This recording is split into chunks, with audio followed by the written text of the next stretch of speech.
السلام عليكم ورحمة الله تعالى وبركاته، ونرحب بكم في قناة معلومات تفيدك.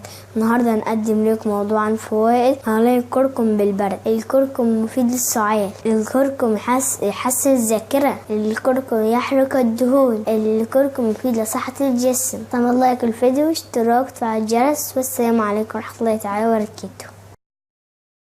فوائد تناول مغلي الكركم لصحة الجسم. متابعينا الكرام، لا تعد هذه المعلومات مرجعا طبيا، وفي حالة القلق منها يجب عليكم استشارة الطبيب، وهذا لاستخدام أكثر أمان.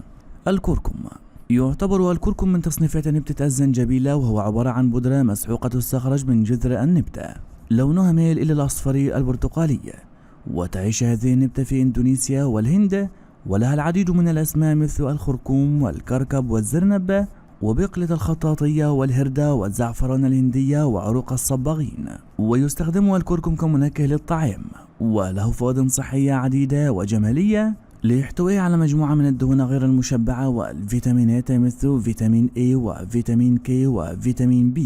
مغلي الكركم لعلاج التهاب القولون التقرحية، وأيضا للالتهابات التي تصيب الأمعاء، وعلاج وقائي من السرطان، وذلك لاحتواء الكركم على مادة الكيوركيمين التي تنشط الخلايا للقيام بوظائفها.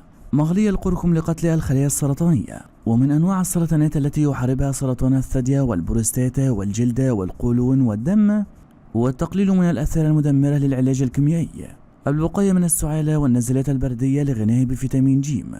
مغلي الكركم يعمل مغلي الكركم على حرق الدهون، حيث إن الكركم يحتوي على عناصر تزيد إفراز العصارة الصفراء من المرارة والمعدة، والتي تساعد على تقليل الانتفاخ وتحسين عملية الهضم، وذلك لأنه يحفز عملية التمثيل الغذائية للدهون، ويساعد على إنقاص الوزن والحصول على جسم خال من الدهون المتراكمة والمضرة بالصحة.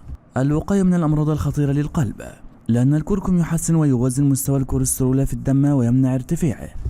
الكركم يحسن الذاكرة والوقاية من الإصابة بمرض الزهايمر، حيث يحفز عملية تنظيف الترسبات المتراكمة التي ينتجها الدماغ، وذلك لأنه واق ومعالج للالتهابات.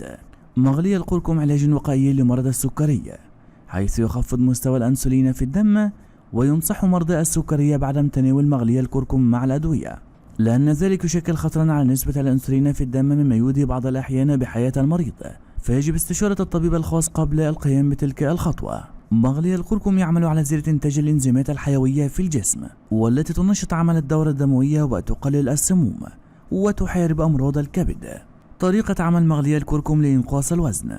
المكونات: ملعقة كبيرة من الزنجبيل وملعقة كبيرة من الكركم، نصف ملعقة صغيرة من العسل الطبيعي، ماء ساخن، نصف ملعقة صغيرة من قشر الليمون المبشور. طريقة التحضير: نضيف جميع المكونات مع بعضها البعض باستثناء العسل، نغلي المكونات قليلا، نرفع المكونات عن النار ونضيف العسل إليها.